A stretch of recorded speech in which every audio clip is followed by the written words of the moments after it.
Ya tenemos bancos que están escalando en esa guerra sin cuartel, cada vez más bancos, prácticamente ninguna caja de ahorros. Recordemos que el panorama desde aquel crash del 2008, que en España se trasladó al 2010, con aquel estallido de la burbuja inmobiliaria, no hemos vuelto a contemplar una situación parecida. Pero ya tenemos el Banco de Santander, que está explorando nuevos territorios, ha disparado su hipoteca fija al 4,5%. Eso va a ser una guerra sin cuartel por intentar limitar, por una parte, los índices de morosidad. Ya tenemos numerosas entidades financieras que están llamando a sus clientes para conocer su situación y su estado de las cuentas, conocer también cuál es la situación familiar y saber si van a poder afrontar la subida de tipos que se espera en los próximos meses. Tenemos para analizar este contexto a un experto que es don José Antonio Almoguera, es el director general de Megaconsulting.es. Muy buenas tardes, don José Antonio. Hola, buenas tardes. Muchas gracias por estar con nosotros aquí. Gracias nuevamente. A vosotros por llamarme. Nos aclara muchas dudas siempre que viene y nos pone también un poco sobre aviso. A veces nos da miedo acerca de las respuestas que nos da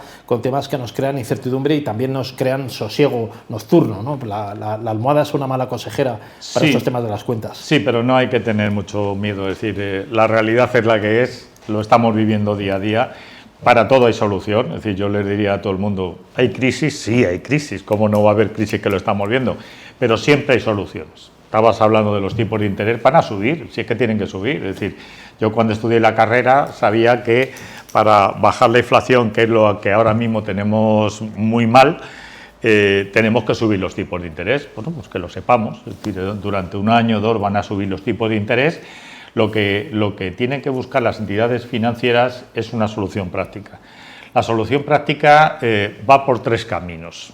El primer camino es dejar un periodo de carencia a todos los préstamos que existan, con lo cual, bueno, pues nos dan un margen de tranquilidad hasta que esto se resuelva. La economía se va a resolver sí o sí. Es decir, dentro de la economía sabemos que hay momentos de crisis y otros momentos que salimos de la crisis. Bueno, pues saldremos en 2 años. Es decir, no esperemos hasta el 24 salir de la crisis. Hay otra posibilidad y es alargar el plazo de pago. Es decir, alargar el plazo de pago es que si nos quedan 20 años, poner 30 y seguiremos pagando lo mismo que pagamos ahora. Y hay una tercera, que es la que se tendría que dar, pero que no se va a dar, y ya os lo anticipo, y es que después de haber visto que el Banco de Santander tiene unos beneficios monumentales, importantes y tal, que asuman los bancos el pago. Es decir, ¿por qué no? Les hemos sacado de la crisis. Por lo tanto, la solución práctica para los que estamos a pie sería que asumieran. Eso no lo vamos a decir, no lo vamos a ver, pero lo otro sí. Es decir, lo que tanto por la parte de la banca, por nuestra parte, tenemos que saber que lo que hay que buscar es poder hacer frente al pago. Bueno, pues buscamos soluciones prácticas. El embargar no es solución para nadie, ni para los bancos ni para nosotros. Por lo tanto, sí hay soluciones prácticas y es lo que hay que buscar.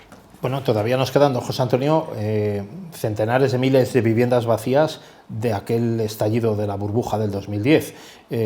Sería difícil ahora mismo para los bancos, recordemos el Sareb, aquello que decían el banco malo, esa cantidad de suelo absorbido, volver a colocar otras decenas o otros centenares de miles más de viviendas por esta segunda crisis, ¿no? Eso de momento será impensable probablemente, ¿no? Yo lo miraría desde otro punto de vista, no sería de recibo, como dice un amigo mío que es gallego. Es decir, no tiene sentido el echar a gente de sus casas para después dejarlos vacíos como ha pasado. Por lo tanto, cualquier solución tiene que estar desde el gobierno con los bancos para dar una solución práctica. Y que las hay, vuelvo a decir. Es decir, de esto se sale. Esa es la función que tiene que buscar tanto el gobierno por un lado como los bancos por otro. Don José Antonio, desde la experiencia de Megaconsulting.es, ¿qué terreno están explorando ustedes con sus clientes? Que intuyo que no son solamente autónomos y empresas, sino que también son particulares. ¿Cuál sería el consejo? ¿Apostar por cambiar la hipoteca de entidad? ¿Apostar por con la propia entidad ir a tipo fijo en vez del variable? Estamos viendo que además algunos bancos están explorando ya territorios en los que se están colocando por el entorno del 4,5, dando por asumido que tarde o temprano los tipos se colocarán en torno al 5%. ¿Cuál sería un poco el consejo a medio plazo? Pues esto a medio y corto plazo es que compren un décimo de lotería para Navidad. Quiero decir, el problema básico y fundamental es que no sabemos la evolución. Los tipos de interés efectivamente van subiendo, no subirán mucho más. Pero, sí, pero no mucho más. Es decir, yo creo que hasta un 5% y no más, porque si no ya caeríamos en la crisis más absoluta financiera. Hasta un 5%, pero es que ya los tipos están cobrando al 4,5%, con lo cual estaremos ahí. Y siempre hay momentos para cambiar. Por lo tanto, yo diría tranquilidad, buenos alimentos, como decían por ahí, y esperar a ver qué es lo que pasa. No hay que complicarse mucho la vida y sobre todo, y fundamental, que la gente no lo hace, pero hay que hacerlo, si no podemos pagar, hablar con el banco para cuadrar en función de lo que podemos pagar. Los bancos siempre van a estar abiertos a que la gente le paga, aunque sea tarde y mal, pero siempre van a estar abiertos antes de embargar, que además, os recuerdo, cuando ya se inicia un procedimiento de embargo, ya no solamente tenemos que pagar lo que debemos hasta ese momento, sino el total del préstamo más las costas. El castigo que tiene también esos intereses de demora y la cantidad de gastos. Pero que no tiene sentido, y si alguno está perdido, que hable con un profesional que le va a gestionar todo eso que yo estoy diciendo. Yo no quiero que la gente, sí me gustaría, y de hecho a través de centros de formación en los que estoy, intentamos que la gente aprenda, sepa cómo tiene que actuar, pero no le voy a pedir lo que yo llevo haciendo durante 40 años. Es decir, que se vaya un profesional que le gestione en función de lo que pueda, que cada uno puede una cantidad determinada para hablar con el banco y dejarlo resuelto. Claro, la crisis suele dejar, don José Antonio Almoguera, muy tocadas las economías familiares y domésticas, sobre todo cuando uno de los miembros pierde el trabajo o incluso varios a la vez lo pierden. Esto impide que se pueda hacer frente a esa cantidad enorme de gastos a los que se suman también además los gastos corrientes, ¿no? La luz no había subido tanto, los combustibles nunca habían subido tanto, todo junto a la vez. Eso está repercutiendo también en las cosas que compramos el día a día, la comida, etcétera, y eso está percutiendo muy fuertemente las economías domésticas. En ese instante es el que usted decía que hay que dar la cara ante el banco. ¿Y por qué tenemos esa costumbre, los españoles especialmente, de esa especial vergüenza que tenemos de reconocer una situación difícil cuando viene y no dar la cara por ello ante los socios o la entidad financiera que respalda nuestra economía, que al fin y al cabo la respalda, ¿no? Porque nos ha adelantado un préstamo? ¿Por qué cuesta tanto trabajo ir al banco a reconocer esa situación? Bueno, al banco y a, por vergüenza, ¿no? y Hacienda, por ejemplo. Decir bueno, y a veces no, quiero decir que al pariente o a la parienta también, ¿eh? Sí, pero que en un momento determinado, por ejemplo, con Hacienda, yo alucino cada vez que me viene alguien que no ha podido pagar, no me lo ha dicho y no hemos pedido aplazamiento, que el aplazamiento sabéis que es un 3% de tipo de interés. Y al no pedir aplazamiento porque no ha pagado, le cobran un recargo del 20%, por favor, nos estamos volviendo locos. Es decir, bueno, muchos no sabemos que ese aplazamiento existe y que está firmado en el contrato, existe, ese aplazamiento está, ¿no? Sí, bueno, el aplazamiento por parte con los bancos se puede hacer, pero por parte de Hacienda, y yo estaba ahora hablando de Hacienda, es que es absurdo. Es decir, por favor, hablar con un profesional, que estructuremos, que veamos, porque la gente después al final va a tener que pagar un 20% más. Estoy hablando de alguien que debía 60.000 euros. Y por no pedir un 20% más son 12.000. Eso para usted, para mí no es nada, pero bueno, para de cada minuto es lo que me he gastado hoy en la comida. Y pero con independencia de eso... Y lo que nos vamos a gastar en lotería también. Sí, bueno, sí, porque además como la lotería nunca nos toca, da lo mismo lo que nos gastemos. Pero que de un 3% al año a un 20% lineal, por favor, hay que hacer las cosas con cabeza. Yo sé que no tienen por qué saber, pero sí hay profesionales que sabemos y que, por lo tanto, cualquier profesional que tengan, que les pregunten, que les ayuden y salir de este impasse. Claro. Don José Antonio, a la hora de montar empresas también, que yo sé que ustedes en Mega Consulting, en su consultoría, tienen experiencia, ¿cuáles serían un poco ahora también las claves? Porque parece que hay un desaliento por parte de los promotores, los empresarios, los emprendedores para el montaje de empresas, especialmente en nuestro país. Parece que tampoco acompaña mucho la regulación y el gobierno, o sea, las disposiciones, no han llegado las ayudas, en fin, parece que hay un cierto desánimo a la hora de montar empresas, ¿no? Sí, pues Bueno, yo, como bien sabes tú, estoy dentro del jurado de los premios de la revista Emprendedores. Hace 3 días nos hemos reunido para dar los premios. Hay mucho emprendedor en España. Y bueno, ¿cuál es el problema fundamental? El problema fundamental es que tienen que estar controlados y regulados para que no haya ningún problema en cuanto a las inversiones. Donde se caen las empresas es en las malas inversiones. Es decir, yo me acuerdo de uno que me venía que quería pedir 200.000 euros para comprar una maquinaria de no sé qué que iba a ser maravillosa cuando no tenía dinero y tenía que embarcar hasta su casa. Y dije, tranquilo, vamos poco a poco. Es decir, en vez de esa de 200 vamos a comprar una de 20. En cuanto esta saque rentabilidad y solución, seguimos con la siguiente y así sucesivamente. Es decir, el emprendedor en España, salvo que esté muy controlado, no sabe cómo hacer las inversiones oportunas. Es decir, no hay que asumir más riesgos de aquellos que puedes pagar. Yo trabajo en un banco, 20 años, y por lo tanto yo sé que hay que asumir los riesgos que hay que poder pagar. El gobierno, pues efectivamente, el gobierno hay muchas ayudas de boquilla. Económicamente tardan y por lo tanto algo que viene tarde al final ni es ayuda ni es nada, lo único que te ha producido es un desfase importante y crearte unas falsas ilusiones que te han hecho que se vayan a la quiebra cualquier tipo de empresa. Bueno, pues juguemos con eso, juguemos con lo que realmente podemos controlar y no con lo que nos dicen que puede venir, que nunca viene. Que nunca viene. ¿De dónde, una pregunta, ¿de dónde llega de José Antonio Almoguera el capital, el dinero para el emprendedor, para las startups? ¿Llega por los bancos, llega por los fondos, llega porque hay sobre esto, uno quiere ser emprendedor, pero cuando llega el momento, ¿de dónde llega el dinero? Pues mira, yo te digo que cuando hago el estudio de los proyectos que hay de los emprendedores, lo primero que veo es lo que aporta el emprendedor. Hay proyectos que pueden ser maravillosos, pero que el emprendedor no pone un duro, ni el emprendedor ni su familia.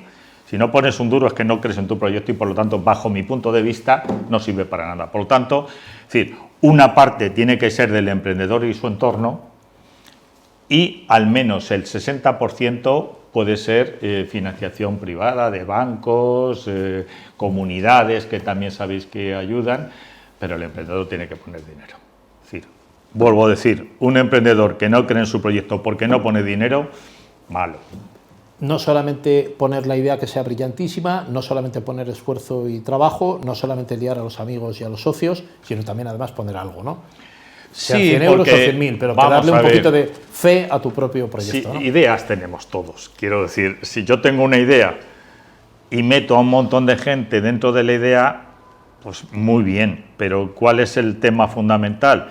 Que si yo pongo dinero voy a luchar mucho más para no perder ese dinero. Si pongo solamente la idea, ¿qué es lo que puedo perder? La idea. Bueno, pues, es decir, que en la práctica es que es así, por desgracia. Es decir, que una idea puede ser buena, pero eso tiene que ir avalado por dinero que venga de tu parte antes de ir a una entidad financiera.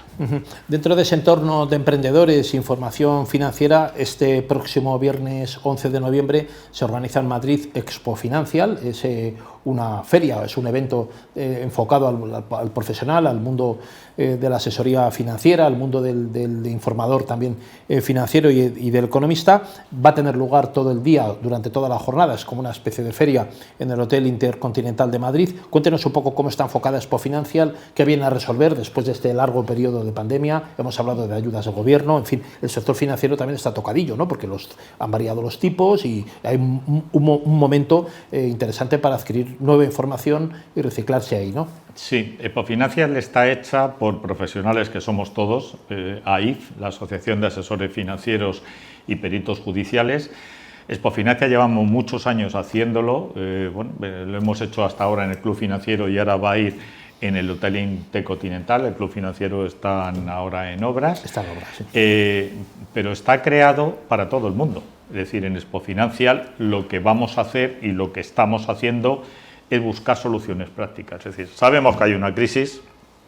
Nosotros, que somos esos profesionales que he ido diciendo al principio, o vamos a decir las soluciones que tenemos cada uno. Y por lo tanto, en la primera de las ponencias, imaginaros la importancia que tiene, vienen el presidente de la Asociación de Asesores Fiscales, otro de Asesores Financieros, el presidente, vienen emprendedores, vienen otras sociedades, es decir, vienen diversas asociaciones. ¿Por qué? Porque Expo Financial es para todo el mundo.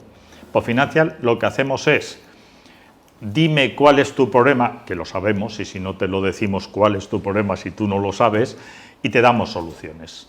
Por lo tanto, es para autónomos, para pymes, para particulares, para asesores financieros, fiscales, inmobiliarios, es decir, para toda aquella gente que necesita algún tipo de financiación. Aquí lo que vamos a hablar es de dos parámetros: financiación e inversión. Es importante que lo sepamos, los dos parámetros. Y además vamos a hablar de tanto financiación e inversión desde la tradicional, la de la banca, viene el Banco de Sabadell, que vamos a estar con ellos y nos explicarán qué productos tienen y tal, y desde otra alternativa. Sabéis que hay alternativas de inversión, de financiación distintas a la banca tradicional.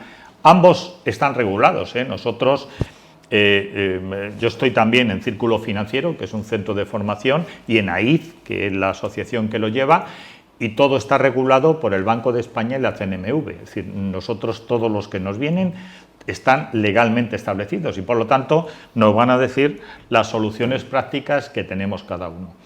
Y además importante, que es algo que cuando vas a un banco no te lo dicen, cada uno de nosotros tiene una solución distinta. Es decir, somos con nuestras necesidades, te hacen un estudio preliminar y te van a decir lo que necesitas y cómo lo puedes financiar. Eso es importante. Y en cuanto a inversión, pues vamos a ver desde la inversión tradicional en los bancos con los tipos de interés que existen. Ahora mismo, el otro día me decía uno de los clientes: hombre, es que me dan un tipo de interés del 2%. Yo le decía, es poco. Dice, sí, pero antes era el 0. Ya, pero es decir, la inflación está en el 8, pierdes solamente un 6 en vez de un 8, tú sabrás. Desde esa inversión hasta la inversión en oro, que viene de Gusa con nosotros, como siempre, para explicarnos un poco la evolución que tiene, y vienen otros operadores que lo que te hacen es enseñar a invertir en sector inmobiliario, es decir, dentro de unos parámetros importantes. Todo es bueno, son alternativas prácticas y que lo necesitamos. La gente necesita saber. Primero tener la información y luego decidir en función de las necesidades que te surjan. Muy bien. Don José Antonio Almoguera, director general de Megaconsulting.es, muchas gracias por toda la información que nos da siempre, que es un torbellino de ideas y de información, y la que se guarda. Habrá que ir a verle a Expo Financial. Poco a poco. Gracias. Ahí estamos. Muchas gracias. Continuamos aquí conectados, no se marchen de ahí, volvemos en unos instantes con la siguiente entrevista.